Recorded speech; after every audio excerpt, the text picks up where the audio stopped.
ఇప్పుడు మనం 2024వ సంవత్సరం 17వ తేదీ మే నెల ముంబై వర్సెస్ లక్నో ఆడబోతుందండి.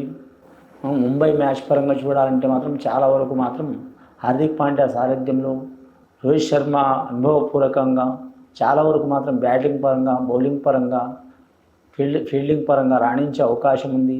అలాగే లక్నో టీం నుంచి కూడా మాత్రం రాహుల్ సారథ్యంలో చాలా వరకు మాత్రం వారి ఓపెనర్లు కూడా, అలాగే మిడిల్ ఆర్డర్ వారు కూడా, లోయర్ ఆర్డర్ వారు కూడా, ఆల్రౌండర్ వారు కూడా రాణించే అవకాశం ఉంది. చాలా వరకు మాత్రం ఈ మ్యాచ్ మాత్రం కీలకంగా మారే అవకాశం ఉంది. చివరి వరకు మాత్రం పోరాడే అవకాశం ఉంది. బౌలింగ్ పరంగా, బ్యాటింగ్ పరంగా రెండు టీంలు మాత్రం సరి సమానం ఆడే అవకాశం ఉందండి.